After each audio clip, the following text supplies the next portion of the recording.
Welcome to Ridhima kitchen.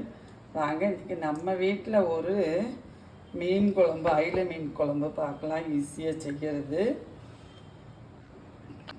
வீடியோவுக்கு வந்து ரொம்ப நாள் ஆயிடுச்சு. எங்களுக்கு கொஞ்சம் உடம்புக்கு முடியாததுனால வர முடியல. இன்னி வந்து சமையல் செய்கிற வீடியோவில் கண்டினியூவாக போடுறோம். கடுகு ஓட்டுறேன் பாருங்கள். இந்த கரண்டியில் 1.5 ஸ்பூன் வெந்தயம் போட்டுட்டேன், அதுவும் பொரியட்டும். கருவேப்பிலை, வெங்காயத்தை சின்ன பீஸாக கட் பண்ணியிருக்கேன், அதுவும் போட்டுருப்பேன்.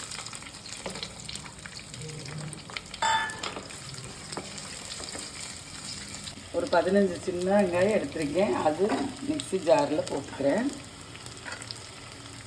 2 தக்காளி, இதுவும் போட்டுக்கிறேன். நல்லா பேஸ்ட் பண்ணிட்டு வந்துட போகிறேன். பாருங்கள், ஒரு 10 பல்லு பூண்டு எடுத்திருக்கேன், ஒரு சின்ன துண்டு இஞ்சி, அது நல்லா பேஸ்ட் பண்ணிட்டேன்.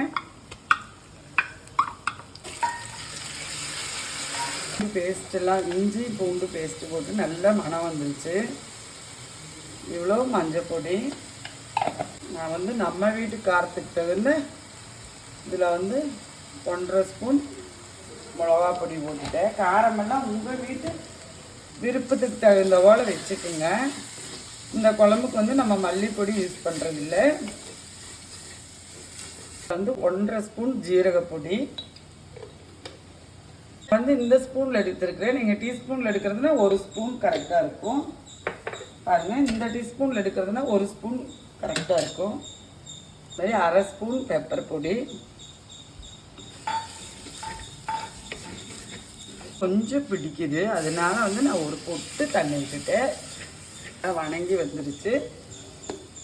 இந்த டைம் வந்து நான் அரைச்சி வெங்காயம் தக்காளி அரைச்ச அல்லவா, அந்த பேஸ்ட்டை போட்டு போகிறேன்.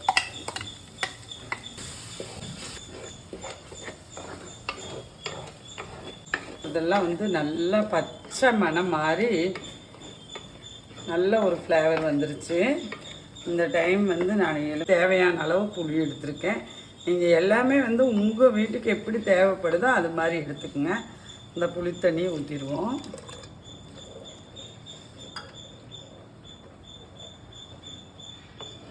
குழம்புக்கு தேவையான அளவுக்கு தண்ணி வச்சுருப்பேன். நான்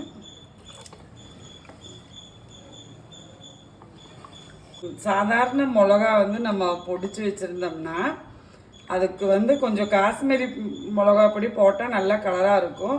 நான் வந்து மிளகா கூடவே மிளகா பொடி பொடிக்கிலேயே மிளகா கூட நான் காஷ்மீரி மிளகா வச்சுருக்கிறதுனால எதுலேயும் தனியாக நான் காஷ்மீரி மிளகா பொடி வந்து யூஸ் பண்ணுறதில்ல. 2 பச்சை மிளகாயை 4ஆக கட் பண்ணியிருக்கேன், அதுவும் போட்டுருவோம். நம்ம வணக்கும் போதே போட்டோம் கருவேப்பிலை. இப்போவும் ஒரு கொத்து கருவேப்பிலை போட்டோம். குழம்புக்கு தகுந்த அளவு உப்பு போட்டுடலாம்.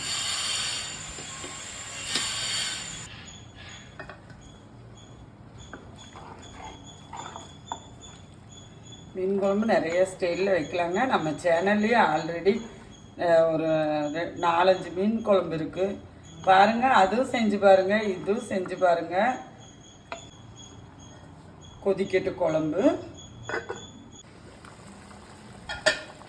பாருங்கள். நம்மளுக்கு வந்து குழம்பு ரெடி ஆயிடுச்சு.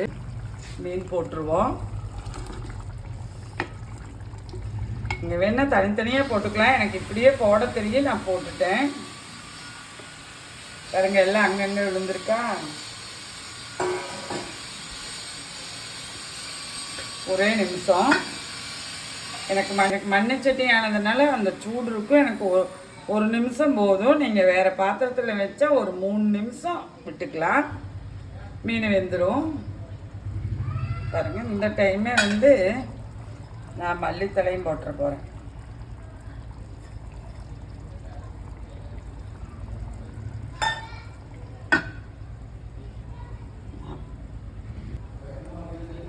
பாருங்கள், நமக்கு ரெடி ஆகிடுச்சு மீன் குழம்பு. நான் வந்து கலக்கி விடலை, கரண்டி மறுபடியும் போடலை. ஒரே ஒரு சுத்து